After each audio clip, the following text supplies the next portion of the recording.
అయితే నేను ముగిస్తాను. మరి సేవ అనేది ఆషామాషిగా కాదు. సేవకులు అనేవారు ఈ రోజులో చాలా రేంజ్గా సేవ జరుగుతున్నాయి. 12 మంది శిష్యుల్ని యేసు ప్రభు గారు ఒక మాట చెప్పి పంపించారు. మీరు సర్వలోకానికి వెళ్ళి సర్వ సృష్టికి సువార్త ప్రకటించుడి నా నామములో చాలా కొన్ని మాటలు చెప్పి పంపించారండి.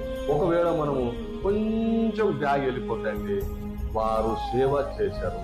వారు సేవ చేసేటప్పుడు రోడ్డు లేవండి, కరెంటు లేదండి, ఇంటర్నెట్ లేదండి, ఏమీ లేదండి.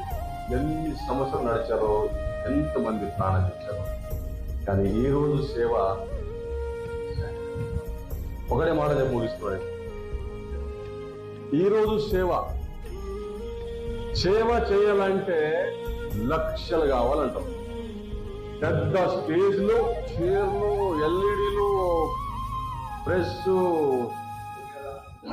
కెమెరాలు, సౌండ్ బాక్స్లు, ఫ్లెక్సీలు, పబ్లిసిటీలు,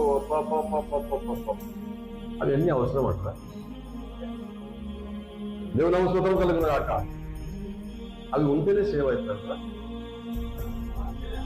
అన్నా? నిజమేనా? అవి ఉంటేనే సేవనా? సేవ అంటే మనం కూడా అప్పుడప్పుడు బయటికి వెళ్ళాల. నేను ఎక్కడి నుంచి వచ్చాను? కుక్కుడుపల్లి నుంచి వచ్చాను. ఇక్కడ ఎంతమంది వస్తారో నాకు తెలియదు. ఇక్కడ ఏంది, ఎక్కడ చర్చ్ ఉంది, ఏది నాకు తెలియదు. ఇమ్మీడియట్లీ నేను వస్తాను చెప్పేసి చాలా మంది కూడా పరిచయం లేదు. ఎక్కడ పిలిచినా అక్కడ అది సేవ.